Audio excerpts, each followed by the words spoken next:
Sa cavale a pris fin hier après-midi près de Bruxelles. Depuis 9 jours, Robert Andy Frigard était activement recherché après avoir percuté 2 gendarmes avec son véhicule à Vidaïa dans la Creuse. L'homme avait pris la fuite alors que les forces de l'ordre intervenaient pour un élevage canin clandestin dans cette maison du village.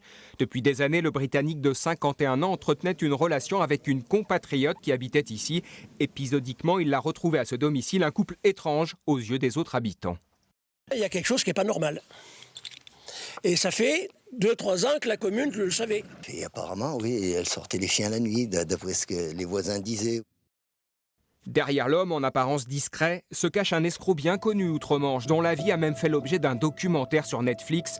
Le marionnettiste, son surnom, s'est fait passer durant de nombreuses années pour un espion des services secrets britanniques. Menteur, manipulateur, il a ainsi extorqué plus d'1 million de livres sterling à ses victimes, une emprise qu'a subie Sarah Smith il y a 20 ans.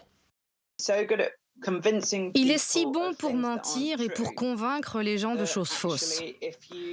Si vous ne prenez pas sa menace sérieusement, vous le sous-estimez. Le parquet de Limoges, en charge de l'instruction du dossier, attend désormais que la justice belge lui remette le fugitif.